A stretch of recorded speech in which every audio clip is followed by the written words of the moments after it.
Sir मेरे पास persistent systems के 33 shares है एट द रेट ऑफ 48.54। तो मुझे ये जानना है कि मुझे इसमें क्या और ऐड करना चाहिए, और अगर ऐड करूँ तो किस लेवल पे करूँ, और इसका टारगेट क्या होगा, मतलब कब तक होल्ड करना चाहिए। समझ गया, पर मुझे याद नहीं आ रहा लास्ट मंडे मैंने ऐसा पूछा कि नहीं पूछा। ये सारे आईटी हैं क्या? लास्ट हफ्ते टीसीएस पे बात हुई, अभी एलटी टेक पे बात हुई, अभी पर्सिस्टेंट सिस्टम है। पोर्टफोलियो में सिर्फ आईटी है, कुछ और भी तड़के हैं? हम सवाल सिर्फ आईटी का पूछ रहे हैं। नहीं सर, बैंक्स है, मेटल है ओके। और हाँ, मैं बस ये जानना चाहता था कि अपन ऐसा तो नहीं सिर्फ आईटी कंसंट्रेशन है, लेकिन आप नहीं कह रहे सब कुछ है, सवाल आईटी के हैं।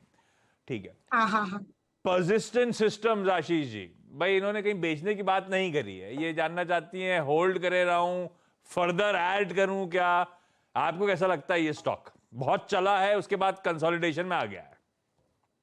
ये बिल्कुल सबसे बेहतरीन परफॉर्मिंग स्टॉक्स में से रहा है पिछले साल के एक साल में। 35% का रिटर्न परसिस्टेंट सिस्टम ने भी ऑलमोस्ट दिया है। और थोड़ा सा ऊपर के लेवल पे से प्रॉफिट बुकिंग इसलिए हो रही है क्योंकि हम देख रहे हैं कि फ्रंटलाइन स्टॉक्स में के जो नतीजे आने वाले हैं, तो उससे पहले थोड़ा सा नर्वसनेस है मार्केट में। पर जैसा मैंने पहले ही कहा था कि आपको जो बी रंग के स्टॉक या सेकंड टीयर के स्टॉक है, वहां कोई घबराने की जरूरत नहीं, क्योंकि उनका परफॉर्मेंस कंटिन्यूस अच्छा आता रहेगा। अच्छे डील विंस हैं उनका, अच्छे यूएसपीज हैं उनके पोर्टफोलियो में। और ये जितनी भी कंपनियां हैं, चाहे परसिस्टेंट हो या एलएनटी टेक हो, केपीआईटीज वगैरह हो, ये सब अपने निश एरिया में काम करते हैं। तो ये जनरल सॉफ्टवेयर मेंटेनेंस का काम नहीं करते जो हमारी फ्रंटलाइन कंपनियां करती हैं। तो मेरी सलाह रहेगी स्टॉक में बने रहे। और किसी भी गिरावट पे, जहां तक आप ये लेवल की बात करें, तो मेरा लक्ष्य रहेगा 4600 के आसपास। नो ब्रेनर रहेगा इसको अपने पोर्टफोलियो में ऐड करने के लिए। और मुझे लगता है कि इस क्वार्टर के नतीजे आने के बाद में दोबारा ये 5000 के लेवल आपको क्रॉस करता दिखाई देगा। तो बाय करने की सलाह रहेगी किसी भी गिरावट पर। गिरावट में खरीदे भी भाई। आपके तीनों ही आईटी स्टॉक्स पे मेरे ख्याल से होल्ड का ही कॉल है लाजली। बढ़िया पेडिग्री आपने चुनी आईटी में, सब होल्ड करिए। कृपा मैम, अगला सवाल कौन सा? आईआरएफसी के बाद सर टेक महिंद्रा है, 100 से। कितने पे मैम? 1400 पे सर। कितनी क्वांटिटी? 100 से।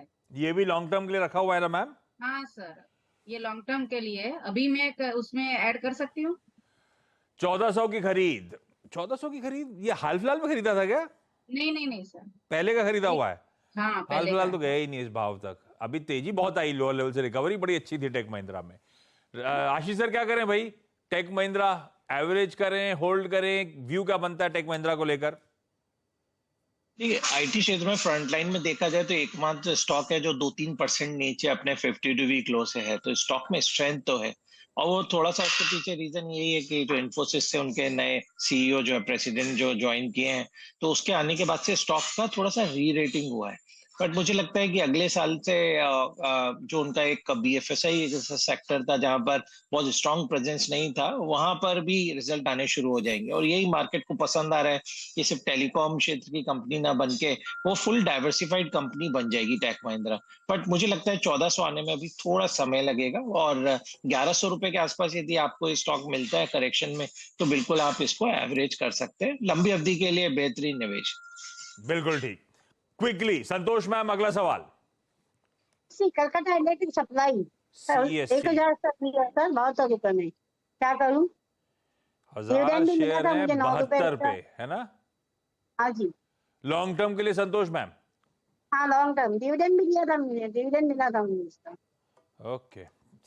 सीएससी क्या करें भाई? बहुत दिन से बहुत चर्चा में नहीं आया, पहले तो बहुत चर्चा में रहता था ये स्टॉक। सीएससी, आशीष सर क्या करा जाए? बिल्कुल, जैसे एक डिविडेंड यील्ड के हिसाब से तो अच्छा स्टॉक है। 6-7% की डिविडेंड यील्ड भी देता है स्टॉक। और थोड़ा सा इशू ये आता है सीएससी में कंपेयर टू दूसरे जो पावर सेक्टर के स्टॉक है, इनका जो डिस्ट्रीब्यूशन में कभी कोई बिजनेस परफॉर्म करता है तो कभी कोई दूसरे बिजनेस अंडर परफॉर्म करते हैं। तो जिसके कारण से यदि आप देखें तो प्रॉफिटेबिलिटी बिल्कुल स्टैटिक बनी हुई है पिछले कुछ सालों से। अभी अप्रैल से वेस्ट बंगाल ने उन्हें प्राइस रिवीजन के भी परमिशन दी है, तो वो एक थोड़ा पॉजिटिव है। बट मुझे लगता है थोड़ा स्लो एंड स्टडी स्टॉक है, आपको धीरे धीरे रिटर्न देगा, बट आपका कोई ऐसा नुकसान नहीं होगा। तो मेरी अभी भी सीएससी में बने रहने की सलाह है। लक्ष्य करीब 85 रुपए का अगले 6 महीनों के लिए आप बिल्कुल रख सकते हैं। 85 का 6 महीने में, तो अच्छे खासे टारगेट्स हैं इस स्टॉक को लेकर, बने रहने की सलाह। अच्छा, आज सोचा था कि पिछले हफ्ते आपको याद होगा किसी ने बात छेड़ी थी कि सास बहू सेंसेक्स में क्यों नहीं, हम लोग सब कोविड टाइम से जुड़ रहे हैं तो आप कुछ टर्म्स वर्म्स ही सिखाते चलो इस शो में। पर अभी बैकएंड बहुत ज्यादा रेडी नहीं है, तो मैं सोच रहा हूँ अगले हफ्ते जब आशीष जी जुड़ेंगे तब शुरुआत करी जाएगी। सास बहू सेंसेक्स ट्यूटोरियल्स करके रोज बाजार का एक एक्सपर्ट बाजार की एक कोई इंटरेस्टिंग पहलू हमें सिखाए, टेक्निकली या फंडामेंटली जो हम वर्ड्स बहुत यूज करते हैं उसको सिखाने की कड़ी शुरुआत करेंगे। चार्ट्स पे सब कहते हैं कि ये पैटर्न बन रहा है तो पैटर्न दिखा के बताएं कैसा होता है।